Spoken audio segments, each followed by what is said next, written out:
The beach lady was an advocate for many things around the island, but one specific one. She led the charge to get American Beach to have public water. You know, I think Marvine had to be given credit. She had support from all over the place. And she could get national press attention like nobody. I mean, she would have ABC, NBC, all of them. But she did warn you. She did. But the county stepped in my opinion, because we built the case. It was a health crisis. It wasn't just the fact these septics were a problem and the groundwater contamination was a problem. But through partnership with, I guess, FGUA and the county, I have to say the county stepped up because they were looking for state funds in the beginning to fund it, and they didn't get that. So that's how I got back on the property owners. Then the county manager, was able to go to the county commissioners and find money to fund the project so that it would have to be entirely funded by the property owner. If you're talking about brand new service, water and sewer, this is one of maybe a dozen in terms of how many communities I've brought that to, where nothing existed before, and now you're building new service, right? It just so happened that we happen to be working with the county administrator here in Nassau, helping them operate their utility. Taco Pope, former planner and incoming county administrator, basically said, hey, we have a community that just doesn't have any service and has been waiting for it for decades. Could you build that? And I joke that I answered the question far too quickly, because I said, of course we can, right? Taco was jazzed up about that opportunity, and we got more excited about doing something that we knew was going to be very difficult.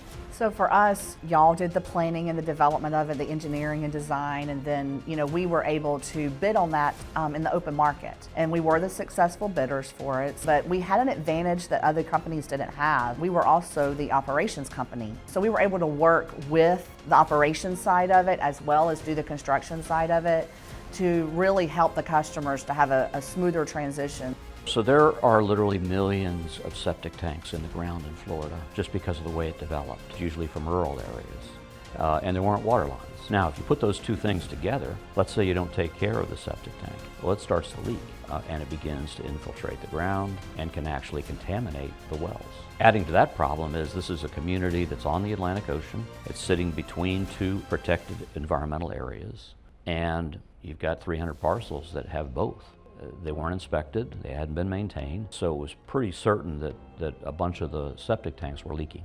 They didn't have fire hydrants because there were no water lines, so their house could easily burn down. And the county had a responsibility, we have a responsibility, because there are laws that mandate abandonment of tanks and mandate the connection to municipal service if it's available. So we actually helped the county draft a mandatory connection ordinance that said if that tank is found to be defective, you must connect to the municipal service if it's available out in the road. Now it's available.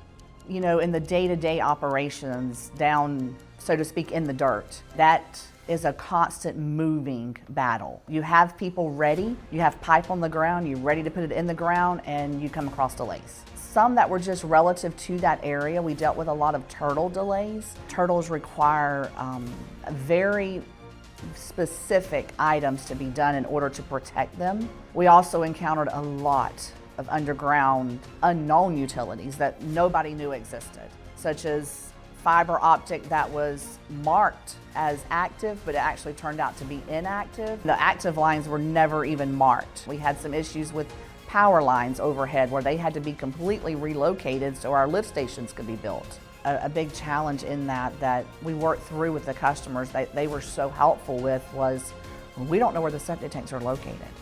We don't know how to find them because there wasn't always even permits that we could find to tell us where they were located. And of course, we were on the ocean, so we dealt with significant dewatering cost.